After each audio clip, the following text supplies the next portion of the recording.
Good evening guys. हम कर रहे थे कैश बुक। आज हम आगे कंटिन्यू करेंगे। आप लोग क्वेश्चन को पढ़ो।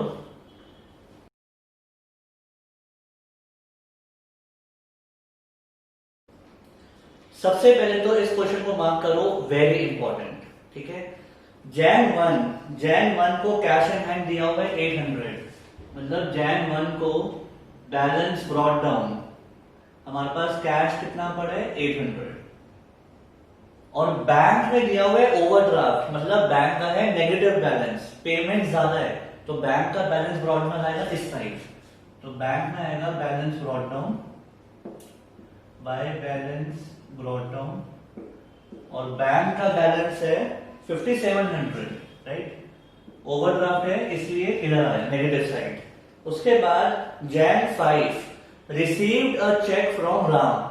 आपको राम से चेक मिला। अब देखो क्या इसमें लिखा है कि डिपॉजिट करवाया या नहीं करवाया, कुछ नहीं लिखा, तो क्या मानेंगे कि उसी दिन डिपॉजिट करवा दिया। तो यहां पे आएगा Jan 5 को टू राम। कितने का चेक मिला 3250, तो बैंक में आ जाएंगे 3250, राइट। नेक्स्ट Jan 7 पे टू सोहन बाय चेक। आपने सोहन को पे किया तो पैसे गए, तो यहां पे आएगा Jan 7 बाय सोहन। चेक से पे किया कितना 2425, तो पैसे बैंक से जाएंगे 2425। ठीक है। Next Jan 10 Ram's check return dishonoured. इसको मार्क करो, इंपॉर्टेंट, ये फर्स्ट टाइम आया राम्स चेक रिटर्न डिसऑनर्ड। और अब बहुत ध्यान से सुनना। सबसे पहले Jan 5 को आपको चेक मिला था, उसकी एंट्री क्या की थी, received a cheque from Ram. आपने उसकी एंट्री करी होगी Jan 5 को बैंक टू राम। ठीक है, अगर इसकी जर्नल एंट्री देखी जाए तो ये होती है। और रीजन क्या होता है, रूल क्या होते हैं, इंक्रीज इन एसेट और डेटर खत्म, डिक्रीज इन एसेट। ठीक है, आपको एक चेक मिला और आपने दिखा दिया कि बैंक में पैसे बढ़ने वाले हैं, बट आपको पता है चेक क्लियर होता है 3 डेज में, उसी टाइम पैसे नहीं इंक्रीज होते, टाइम लगता है। बट फिर भी हम एंट्री कर देते हैं क्योंकि हमें उम्मीद होती है कि पैसे आ ही जाएंगे। जिस दिन चेक मिला और हमने डिपॉजिट करवाया, हम ये वाली एंट्री कर देते हैं। ठीक है, इस उम्मीद में कि पैसे तो आ ही जाएंगे। बट चेक हो गया डिसऑनर, पैसे नहीं आए। डिसऑनर की एंट्री क्या सीखी थी आपने, डिसऑनर की एंट्री होती है रिवर्स, राम टू बैंक। और इसका रूल होता है कि पैसे नहीं आए, पहले आपको लगा बैंक बनने वाला है, अब उसको डिक्रीज कर दो कि नहीं आए, और एसेट फिर से आ गया। राम को छोड़ेंगे थोड़ी, पैसे तो लेंगे, तो ये फिर से एसेट बन गया और बैंक में डिक्रीज कर दिया कि पैसे नहीं आए। ठीक है, अब इसको कैश बुक में प्रेजेंट करना है, तो कैसे करेंगे। पहले हमने दिखाया कि पैसे आने वाले हैं, बट Jan 10 को मालूम पड़ा कि पैसे तो नहीं आए, तो इसको यहां से हटाना है। अब आप अकाउंट्स में कट नहीं कर सकते, ठीक है, ओवर राइटिंग नहीं कर सकते, कट नहीं कर सकते, तो इसको हटाने के लिए क्या करेंगे, नेगेटिव साइड दिखा दो। पहले आपने दिखाया पॉजिटिव साइड कि पैसे आने वाले हैं, बट आपको फिर न्यूज मिली कि नहीं आए, तो अब उसको नेगेटिव साइड दिखा दो। Jan 10 को एंट्री रिवर्स कर दो बाय राम 3250। अगर आप ध्यान से देखो, पहला आपने दिखाया पैसे आने वाले हैं और फिर नेगेटिव कर दिया, तो इसको अपने आप जीरो हो गया। ठीक है, तो बात नलिफाई हो गई। पहले आपको लगा चेक आएगा, फिर आपको मालूम पड़ा नहीं आए, तो यहाँ पे बाय राम कर दो। अब जर्नल एंट्री से चेक कर लो। सबसे पहले बैंक टू राम, तो बैंक के डेबिट में होना चाहिए टू राम, जब चेक डिपॉजिट करवाया था, तो यहाँ पे बैंक के डेबिट में है टू राम। फिर जब चेक हो गया dishonour to Ram to bank, तो यहाँ पे बैंक के क्रेडिट में होना चाहिए बाय राम, वही तो किया। ठीक है, अब इसको आप कैश बुक में दिखा रहे हो, तो इसको एंट्रीज में नहीं दिखाना, ये एंट्रीज नहीं करनी, ये तो बस समझाने के लिए था। Clear. Next withdraw from bank for office use. आपने बैंक से निकाले ऑफिस यूज के लिए, कॉन्ट्रा एंट्री। इसकी एंट्री क्या होती है, कैश टू बैंक। डेट क्या है Jan 15।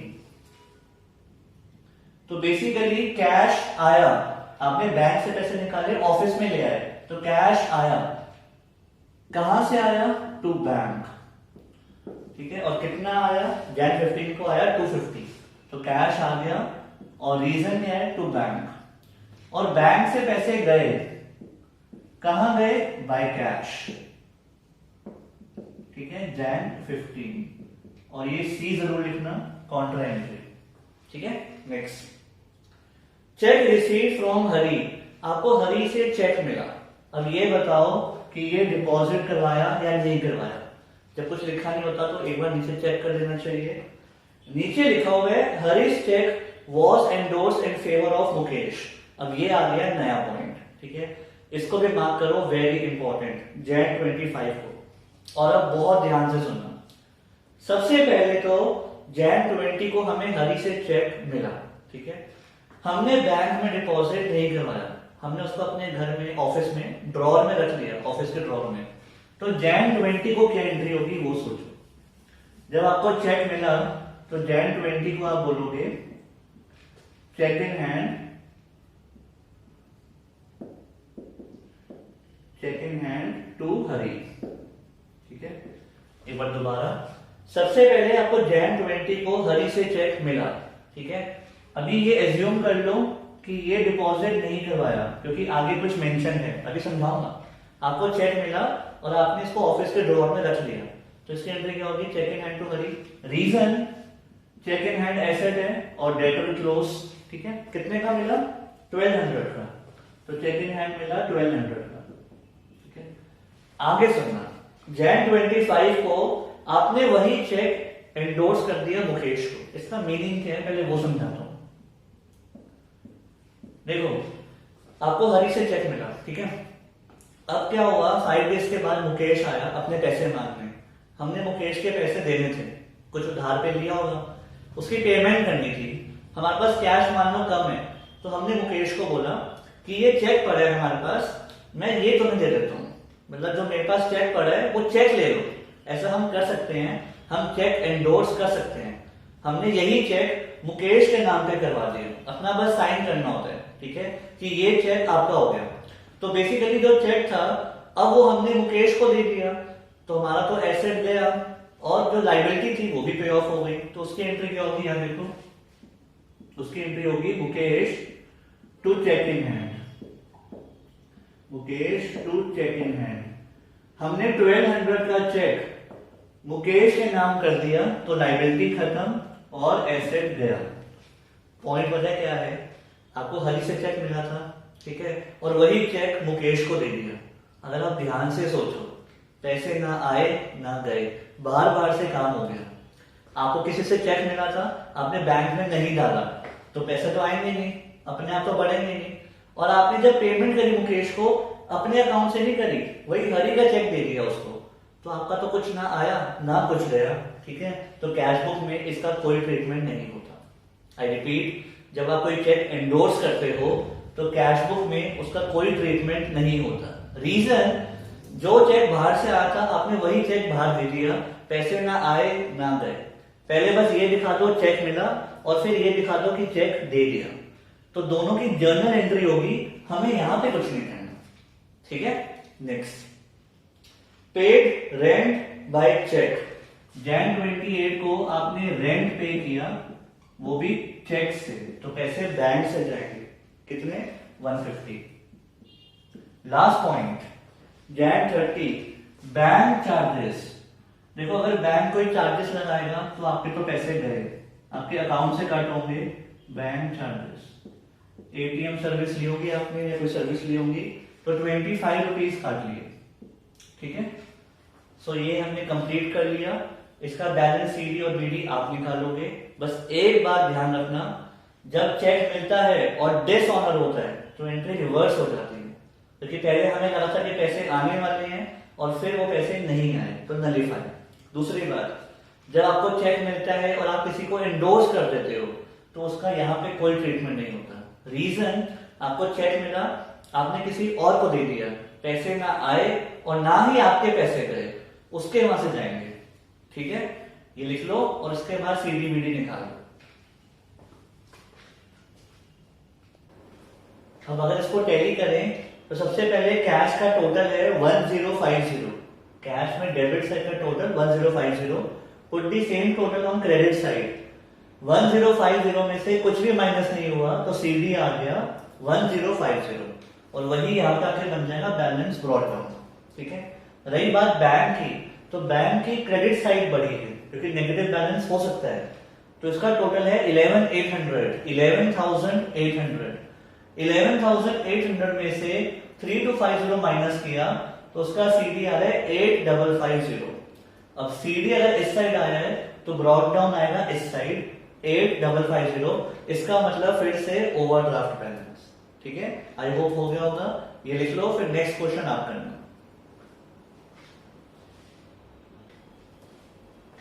अब हम करेंगे नेक्स्ट क्वेश्चन, आप लोग रीड करो।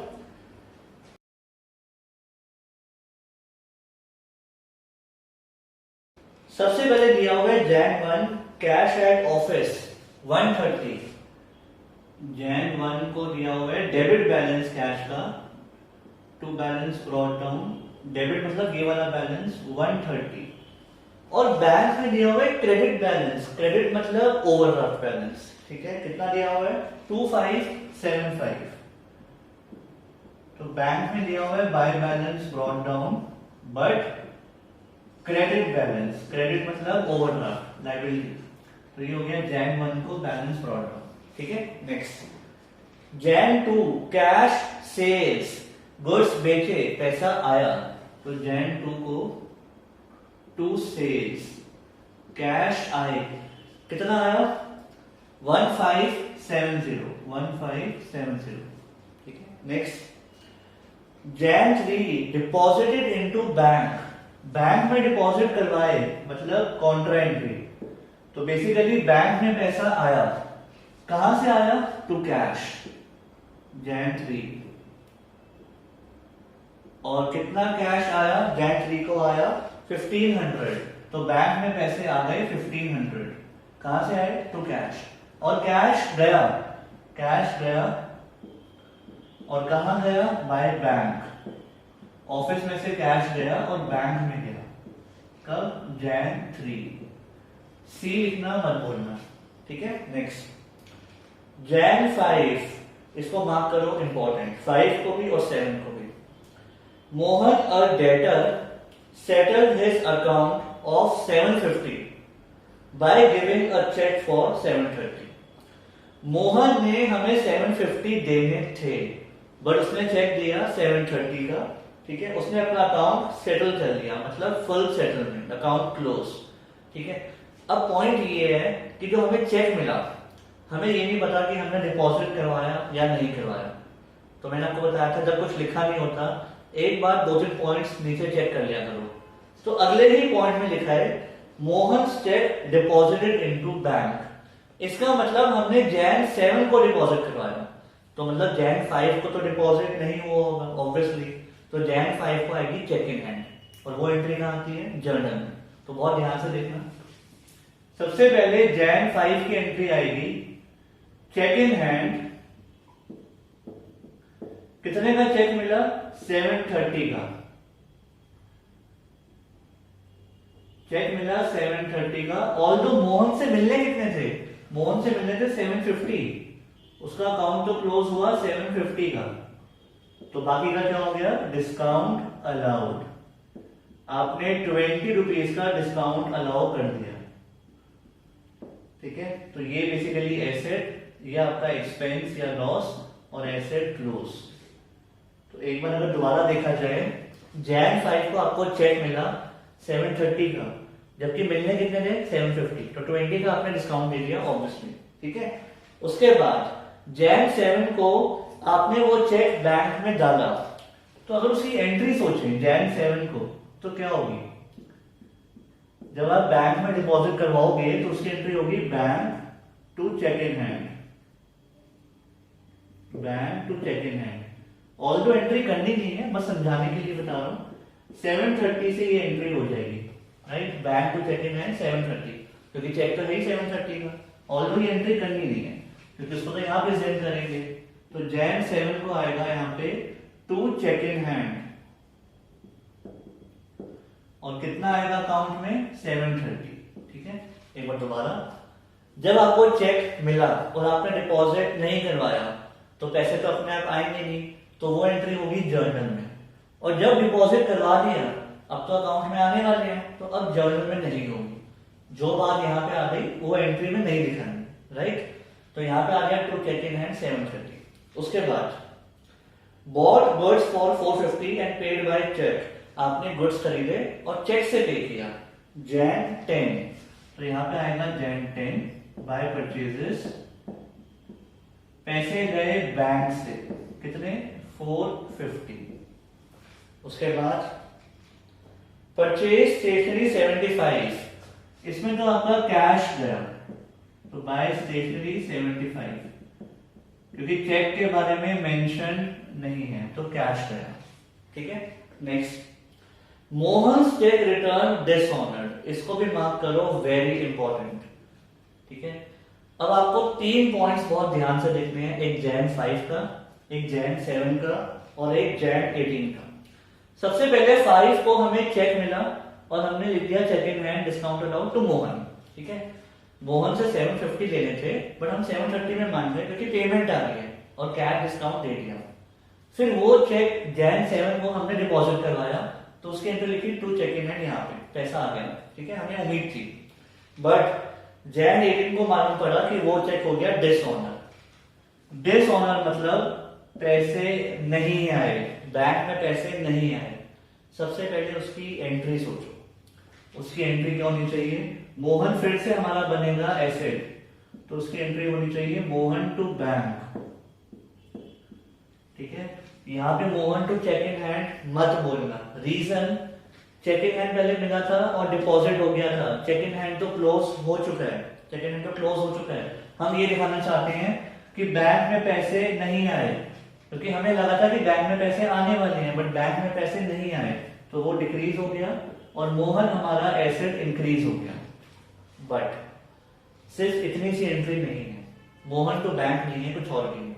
बहुत ध्यान से देखो, जो आपने डिस्काउंट दिया था ना, अब वो भी रिवर्स होगा।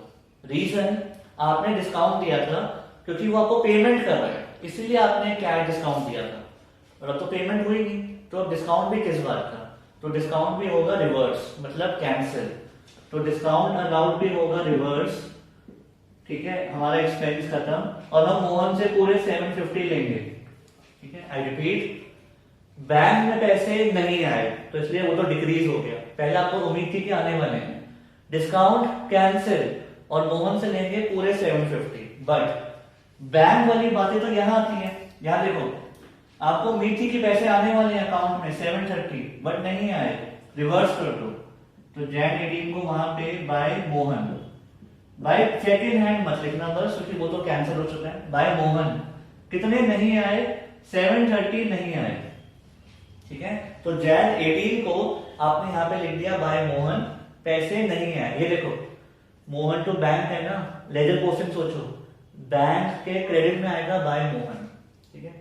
तो 730 की तो आपने डीलिंग यहां दिखा दी है, उसको वहां पे नहीं दिखाना, वहां पे आएगी बस डिस्काउंट वाली बात। अब वो कैसे आएगी, यहां देखो, 730 का एलिमेंट हटा दो, इसमें से भी हटा दो, सिर्फ 20 की बात आएगी, मोहन टू डिस्काउंट अलाउड 20, ठीक है। आई नो ये पॉइंट बहुत ट्रिकी है, एक बार शॉर्ट में दोबारा। सबसे पहले आपको चेक मिला, 20 का डिस्काउंट दे दिया, चलो कोई बात नहीं। फिर वो चेक आपने बैंक में डाला, तो यहां पे दिखा दिया कि पैसे आने वाले हैं। फिर Jan 18 को मालूम पड़ा कि पैसे नहीं आए, तो यहां से रिवर्स किया 730, और जो डिस्काउंट दिया हुआ था वो भी तो कैंसिल करेंगे, तो डिस्काउंट अलाउड भी कैंसिल हो गया, ठीक है। एक बार अच्छे से रिवाइज कर लेना।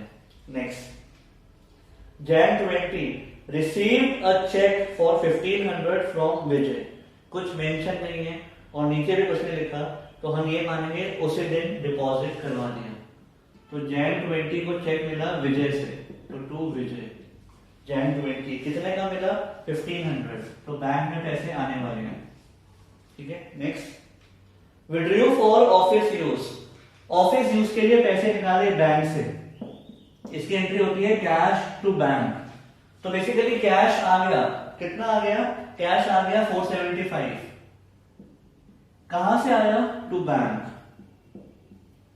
और यहां पे सी, डेट क्या है, डेट है Jan 25, तो बेसिकली बैंक से पैसे निकाले और ऑफिस में ले आए तो कैश आ गया, और बैंक से पैसे कम होने वाले हैं 475, कहां जाने वाले हैं? By cash.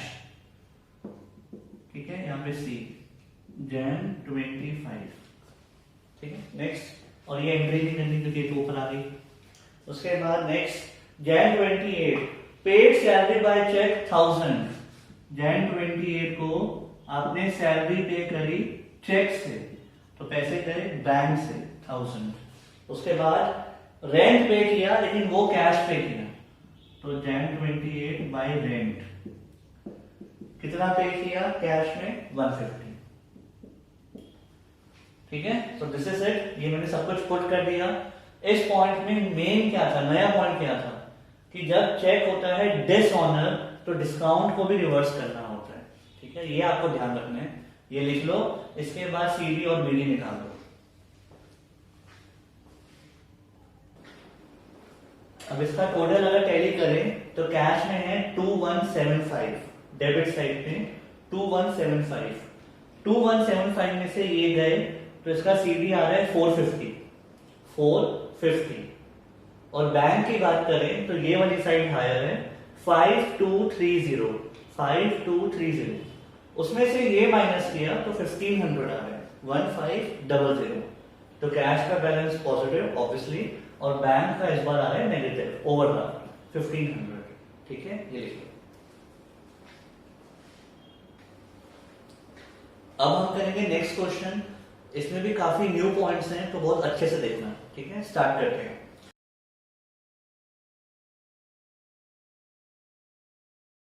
सबसे पहले Jan 1 कैश इन हैंड 50,000, तो Jan 1 to balance brought down.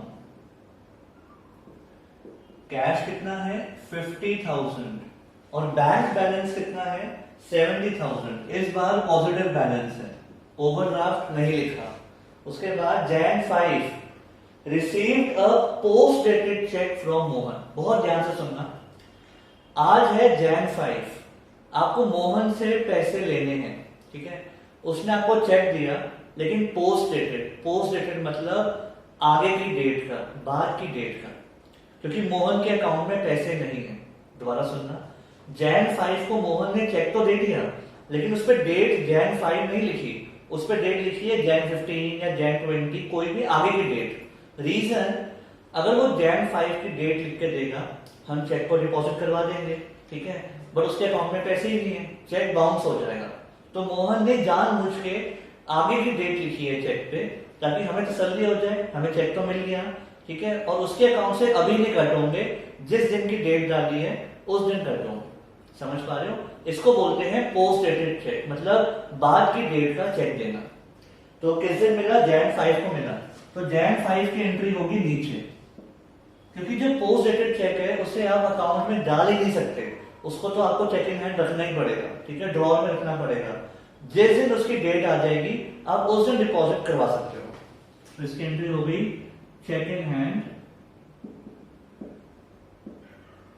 To Mohan. कितने का चेक मिला Jan 5 को? आपको चेक मिला 10,000 का। ठीक है, उसके बाद Jan 10 withdrew from bank for paying income tax. आपने बैंक से पैसे निकाले इनकम टैक्स पे करने के लिए। ठीक है, इनकम टैक्स की एंट्री क्या होती है? इनकम टैक्स टू कैश नहीं होती, इसकी एंट्री होती है ड्रॉइंग्स टू कैश या ड्रॉइंग्स टू बैंक। आपको ध्यान होगा, इनकम टैक्स प्रोप्राइटर का टैक्स होता है, उसका पर्सनल टैक्स। क्यों? जब प्रॉफिट प्रोप्राइटर का है तो टैक्स भी वही पे करेगा। तो अगर आपने इनकम टैक्स पे किया चेक से तो वो ड्रॉइंग्स में जाता है, तो यहां पे आएगा बाय ड्रॉइंग्स। कितना टैक्स पे किया आपने? इनकम टैक्स पे किया 8,000 Jan 10 को। एक बार दोबारा, आपने इनकम टैक्स पे किया चेक से। ठीक है, बट यहाँ पे इनकम टैक्स नहीं लिखना, यहाँ पे ड्रॉइंग्स लिखना है, क्योंकि वो हमारा पर्सनल टैक्स होता है, प्रोप्राइटर का अपना एक्सपेंस है, प्रॉफिट भी उसका, टैक्स भी उसका। ठीक है, उसके बाद deposited the above cheque into bank. Jan 13 को आपने ये चेक बैंक में डाला, तो यहाँ पे क्या आएगा, टू मोहन नहीं आएगा, यहाँ पे आएगा टू चेक इन हैंड।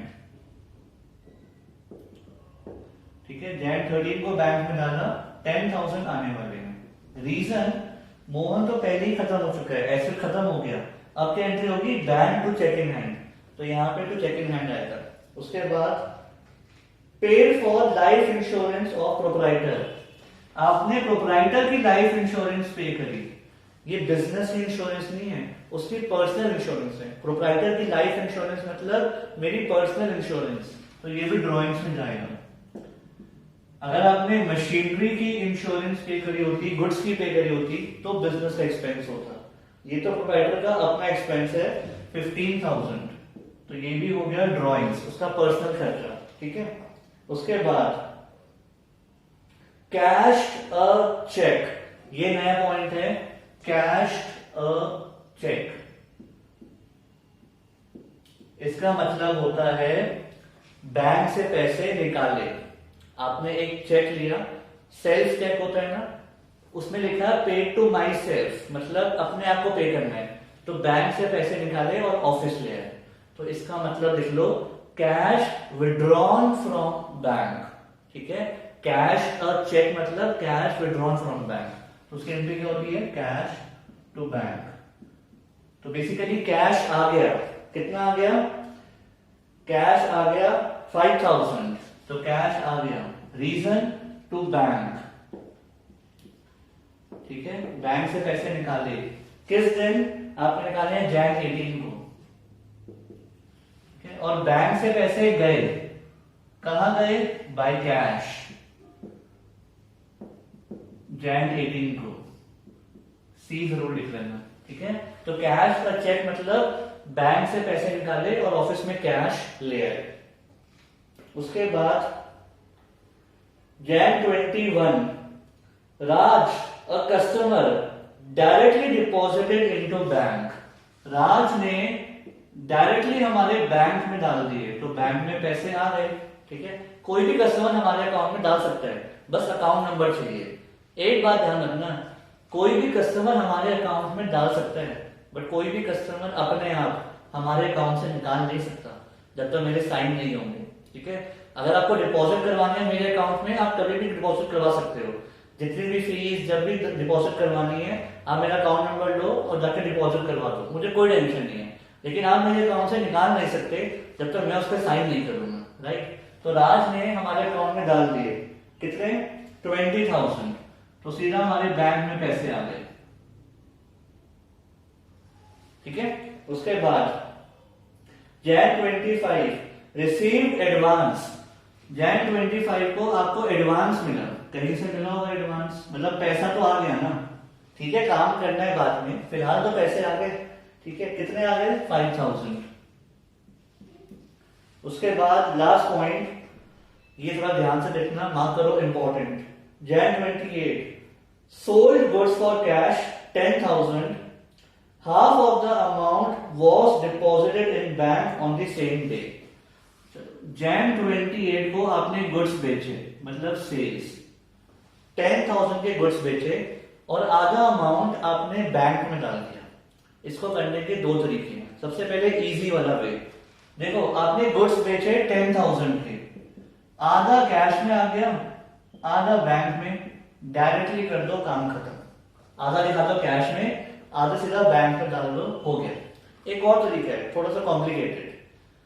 सबसे पहले आप दिखा दो कि 10,000 कैश आया, गुड्स कितने के बेचे, 10,000 के, पहले दिखा दो कैश आया 10,000। उसके बाद 5,000 बैंक में डिपॉजिट करवा दो, जिसकी एंट्री होती है bank to cash contra entry. दोबारा सुनना, सबसे पहले दिखा दो 10,000 आ गए, उसके बाद 5,000 डिपॉजिट करवाए, उसकी एंट्री अलग से दिखा दो, मतलब कॉन्ट्रा एंट्री, बट उसमें टाइम वेस्ट होगा। तो बेटर है ये वाला तरीका कर लो, और ये अलाउड है। जब भी लिखा हो ना कि आधे पैसे बैंक में डाल दिए, 60% बैंक में डाल दिए, तो डायरेक्टली जितना कैश है कैश में दिखाओ, जितना बैंक है बैंक में दिखाओ। ठीक है, सो ये भी हो गया। इसके बाद आप टैली करो, तो इसको अगर टैली करें तो कैश का टोटल है 65 में से 0 गए तो बैलेंस शीट 65,000। बैंक में डेबिट साइड बढ़ी है 1,05,000, इसमें से ये माइनस किए तो 77,000। ठीक है, तो आज के लिए इतना ही, बाकी हम करेंगे नेक्स्ट क्लास में। सी यू।